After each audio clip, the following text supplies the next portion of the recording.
I have subdivided my paper into three principal arguments. Primarily, trauma. Secondarily, the anxiety using Lacanian dynamics. And finally, the Derridian difference, where power is differed and deferred, resulting into an anxiety. So, if I begin from the very beginning of my paper, age in a chronological order provides a kind of unique space to Shakespearean characters, where we see that the logos is gradually fractured due to the belatedness. Now, Cathy Caruth, in her seminal work on trauma, has discussed that the trauma, quote, and I quote, trauma is not something that surfaces at the very moment of its origin. It lies in its belatedness. It does not specifically talk about a timeline. It usually outstrips the boundaries of time and space. Now, if we talk about Lear, Lear, being the old man, has a fractured logos.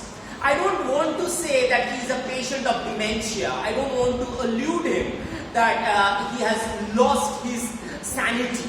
Rather, I feel that he is very sane when he realizes that his logos is fractured, and the trauma is the territorial division, the cartography, the ontological cartography, that he is a feudal master and he has to divide it or subdivide it with his one of the either to his daughters or to his son-in-law. So there is the trauma, that he has to subdivide the kingdom, his territory, and this trauma produces a fractured logos. This fractured logos can be understood in its belatedness, that is, when we see the storm scene. So in the storm scene, whatever he is able to articulate or he is unable to articulate provides a kind of a counterpoint, the counterpoint which, in French we call counterpoint, to the theatrics of his logos. Now, if we take about the Lacanian stance, that how from the age of Lear we move to the age of Prospero. Comparatively, if you go for the comparison, Lear would be about 3-10 or 3 plus, 60 plus, 70 plus, maybe 80. Prospero, on the other hand, is about 45, 46-ish, if I'm not wrong. Now, his aged logos is also fractured. Now, what is his traumatic event? What happened? Why is he unable to articulate in logos? The action of banishment acts as a traumatic event, but he does not feel it until he enters the island. And he realizes his logos is fractured only through the conversation with his daughter, Miranda. He tries to narrate to Miranda what has happened, but ever so he deafens. He cannot. He says, stay, it's not time. Again and again, Miranda is not given the completion, holistic angle of logos. There is, so we can see that the trauma theory, according to Cathy Caruth, is producing the center point to the gerontological patterning, and thereby Lear and Prospero both enters a fractured logos, creating the anxiety due to the comparatively late younger age, or if you say late adult for Prospero and old for Lear. Coming to the second part of my argument of the thesis, the Lacanian dynamics. If we enter into the Lacanian dynamics, hardcore Lacanian theory, in the seminar 10, and I quote again, that that Lacan emphasizes the role of fulfillment with anxiety, as he says that it is not the part of anxiety, it is the part of fulfillment that creates the anxiety, because in the name of fantasy zone we interact between anxiety and that of lack. Now, what is lack in Prospero? If you see the lack in Prospero, it is his idea of power in Milan. He could have easily had the power in Milan, he didn't. According to his brother, he didn't exercise his power. That led to his castration. That makes him enter into the subject of a barred subject. So when we talk about Prospero in Milan, he is a barred subject. His banishment, which is supposed to create the castration, because as we know, cultural phallus is the authority. Authority is the cultural phallus. Now, if we talk about the cultural phallus, so he is castrated by being banished, but that banishment, that lack, creates in him the desire to give a manifestation of the unmanifested phallus, the power, the authority. Thereby, he uses pen, penis, or wand, as it is pronounced in different culture. So, the wand here is not simply external projection of the interiorizing virtues of power. It is a form of phallic weapon which, if exercised, can make him aware of his powerful state. If that is the case, then why does he break the wand at the end of the play? He is returning from imaginary to symbolic, and that is why he needs to castrate himself, so that with the telocentric fulfillment that he is going to attain after returning to Milan, he still gets the lack going. As according to Lear, when we talk about Lear, we see that the logos of Lear was his phallus.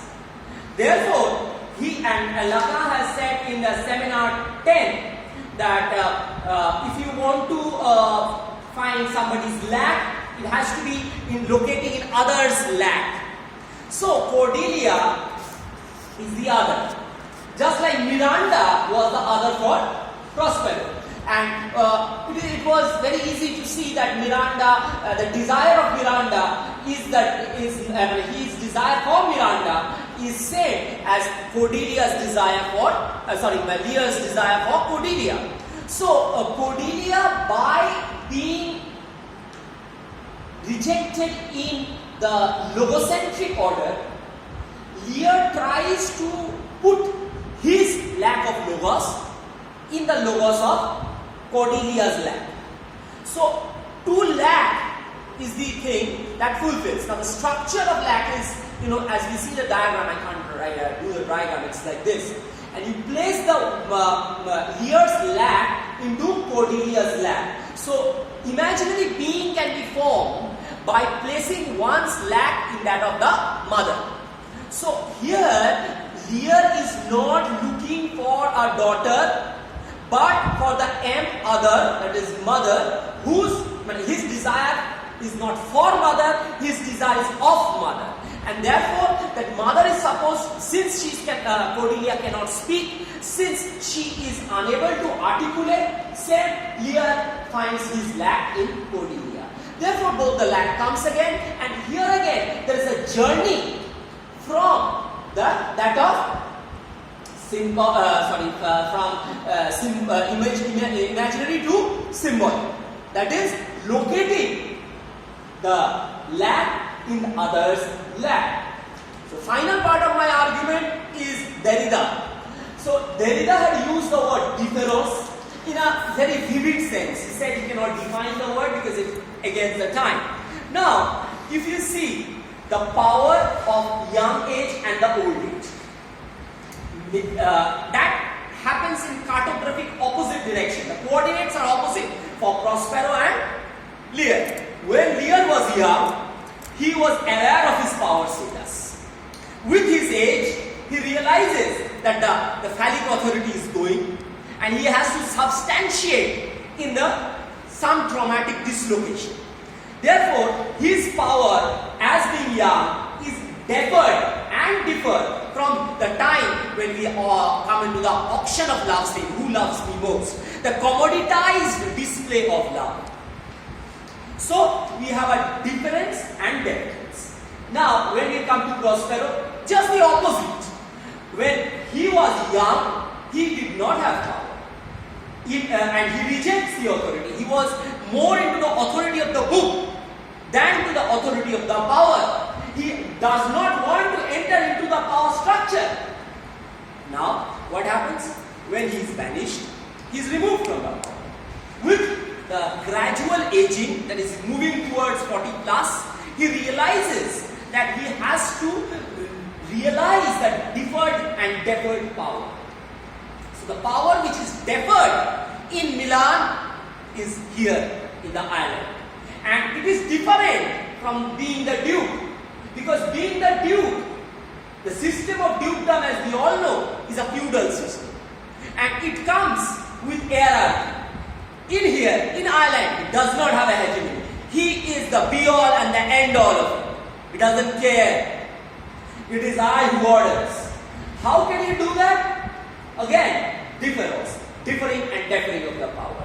Therefore, Lear's vacuum at the end, losing the logos, Prospero's breaking the wand, at his not so age, but the later age, both is a movement, it's a journey from the from the symbolic to the imaginary. I think I could make myself clear about it, and I think I have finished within time. Yes, Thank you very much.